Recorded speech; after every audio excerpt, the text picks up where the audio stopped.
Looking at the Jackie Robinson More Than a Baseball Player lesson, there are a handful of things that I put in here that makes it very flexible, determining what your goals and outcomes are that you can use.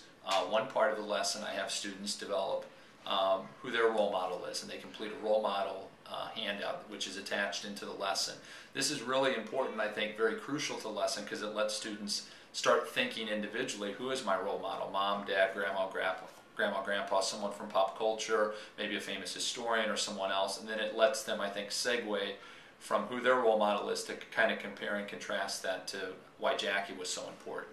And really the next thing after that lesson I think that's really important is I've attached a reading in there about a boy named Sharp James, and how he was a young African-American boy growing up, and how when he played with his friends playing sandlot baseball, which many of us can relate to, he always wanted to be Jackie Robinson, and how important Jackie was to him. And then he gets the opportunity later on in life to meet Jackie as the story goes in there. I think that's another important component, because it lets kids kind of say, yeah, I remember when I was growing up and I was Michael Jordan playing basketball, or whoever I might have been. I can kind of connect those things. So that's really important as well.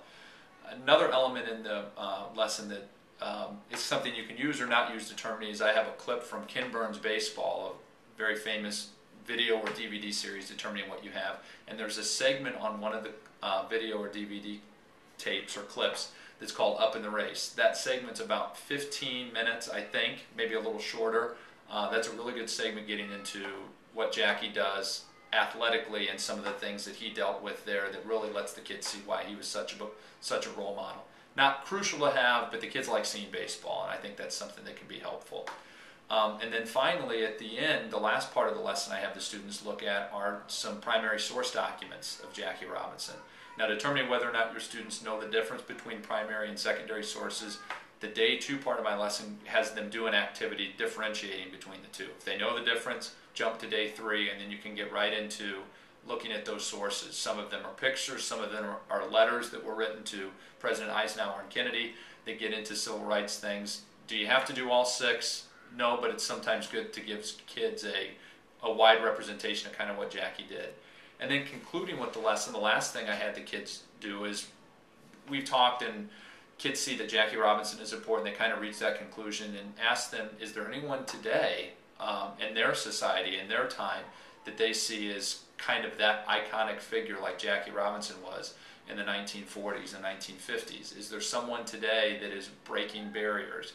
I've had students say what Barack Obama is doing, breaking a barrier, going to be the first African-American president. Is he dealing with some of the same types of things that Jackie Robinson is or not? So that's kind of a good extension activity.